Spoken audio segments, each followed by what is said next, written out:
পেলিংয়ের যতগুলো দৃষ্টিনন্দন দেখার মতো জায়গা আছে তার মধ্যে একটা চেরেজি লক্ষ্মী মাতা মন্দিরটা হচ্ছে অন্যতম।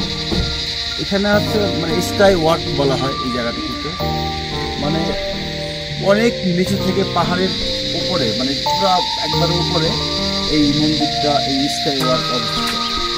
তো আমরা আজকে এসেছি সেখানে, আমরা দেখবো যে এই মন্দিরটা, এখানে একটা বিশেষত্ব হলো যে এখানে একটা কাচের সিঁড়ির মতো আছে, সেখানে মানুষ হাঁটে এবং তার উপর দিয়ে যায়, একটা সুন্দর একটা অনুভূতি ফিল করে। এবং চারদিকে পাহাড়, মেঘ, আমরা এই মন্দিরটার মাঝখানে বসে আছি, আমরা হাঁটছি এখানে, আমরা মানে সত্যি একটা মুগ্ধ হওয়ার মতো একটা জায়গা। আমরা এখন ঢুকবো সে মন্দিরের ভিতরে। নামটা অনেক কঠিন, অনেক মানে ইজি না, আমি নামটার সাথে ইউজ টু না, এই জন্য একটু বলতে কষ্ট হচ্ছে, কিন্তু স্কাই ওয়াক চেরেজি লক্ষ্মী মন্দির। অনেকগুলো সিঁড়ি ভাঙতে হবে আপনাকে উপরে যেতে, একটু মানে কষ্টের চেয়ে ভয়টা বেশি লাগে এখানে। কিন্তু সবচেয়ে মজার বিষয় হচ্ছে যে আমরা যেখানে যাচ্ছি এখানটা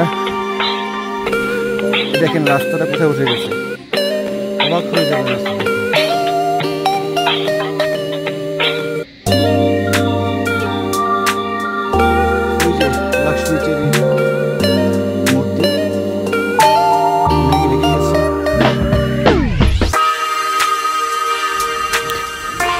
দীর্ঘ সিঁড়ি বেয়ে উপরে ওঠার পর হাঁপিয়ে উঠেছিলাম আমরা, তাই উঠেই কিছুটা জিরিয়ে নিই। চেঙ্গিজ মূর্তির পাদদেশে বিস্তৃত এলাকা, নান্দনিক সাজে সাজানো, তাই নিচটাও ঘুরে দেখতে দেখতে ঘন্টাখানেক সময় লেগে যাবে।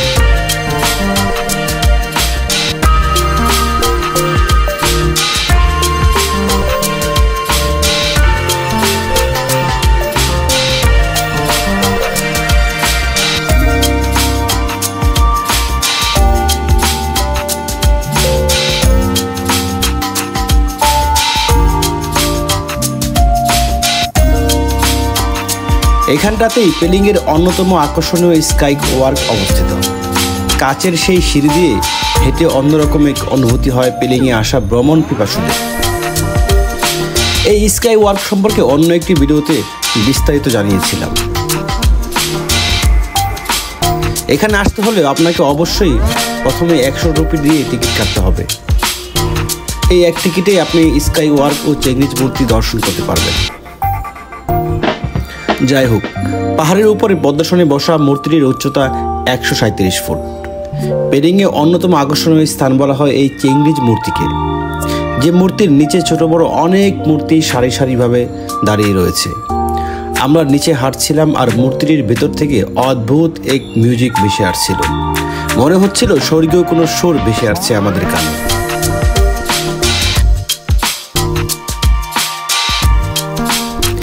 এই ঘোরাঘুরির ফাঁকেই চলুন চেঙ্গিজ মূর্তি সম্পর্কে কিছু তথ্য জেনে নিই। যাদের বৌদ্ধ দেবদেবী সম্পর্কে প্রাথমিক ধারণা রয়েছে তারা বুঝতে পারবেন, মহাযান বৌদ্ধ ধর্মে অজস্র দেবদেবী আছে। এরকম দেবদেবীর কল্পনা কোথা থেকে এসেছে তা আমার অজানা।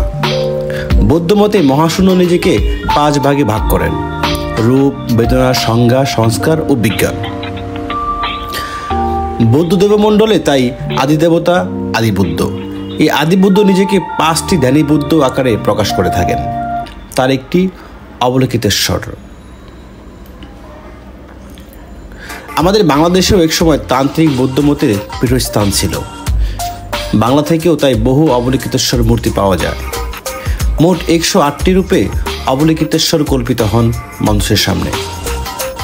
এদের মধ্যে পেলিংয়ে 137 ফুট উঁচু যে মূর্তিটি আছে তিনি স্বরক্ষরী লোকেশ্বর নামে পরিচিত।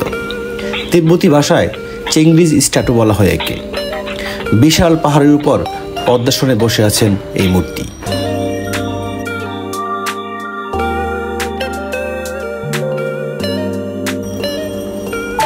মূর্তিটির পদতলে যেতে আরও বিশাল আকার সিঁড়ি কেটে আমাদের উপরে উঠতে হবে। আমরা এখন সেটাই করছি। ক্লান্তি ভর করলেও থামা যাবে না। চেঙ্গিজের কাছাকাছি আমাদের যেতে হবে। তার বুকের কাছে দাঁড়িয়ে পুরো পেলিং শহর দেখা যায়। আমরা সেটাই দেখতে যাচ্ছি।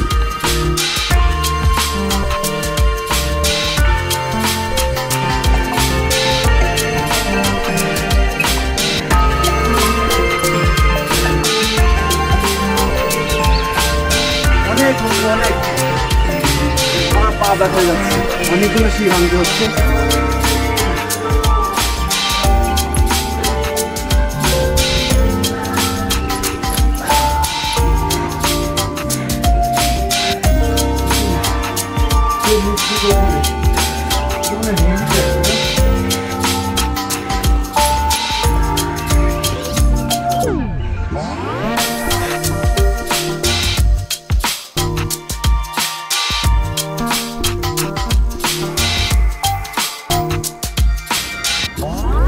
দীর্ঘ সিঁড়ি বেয়ে ওঠার পর মূর্তির পদতলে গিয়ে আরও অবাক। এখান থেকে পেলিংয়ের চারপাশ স্পষ্ট রূপে দেখা যাচ্ছিল। মাথার উপর দিয়ে মেঘ ভাসছে, কিছু দূর তাকালেই দেখা যায় কাঞ্চনজঙ্ঘা। যদিও আজ মেঘ আর কুয়াশার কারণে কাঞ্চনজঙ্ঘার দেখা নেই, তবে কাঞ্চনজঙ্ঘা দেখা না দিলেও চারপাশের যে সুন্দর পরিবেশ দেখলাম তা দীর্ঘদিন স্মৃতিপটে জমা হয়ে থাকবে।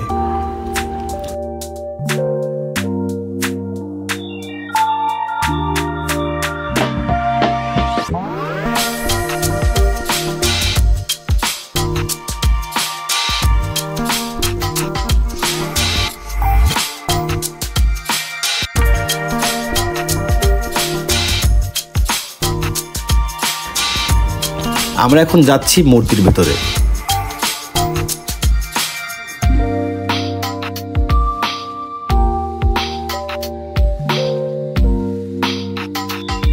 ভেতরে ভিডিও করা বারণ, তারপরও অনুমতি নিয়ে যত দূর ভিডিও করা যায় ততটাই করলাম।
মূর্তির ভেতরে দিয়ে উপরে ওঠা রয়েছে বিশাল সিঁড়ি।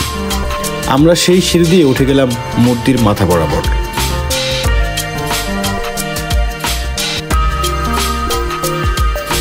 আমরা এখন যেখানে দাঁড়িয়ে রয়েছি এটা মূর্তির বুকের কাছাকাছি। এই মূর্তির বুকে দাঁড়িয়ে থাকার কারণে পুরো মূর্তিটাকে আমরা দেখতে পাচ্ছিলাম না, তবে এখান থেকে আশপাশের স্বর্গীয় রূপ দেখছিলাম আর মুগ্ধ হচ্ছিলাম।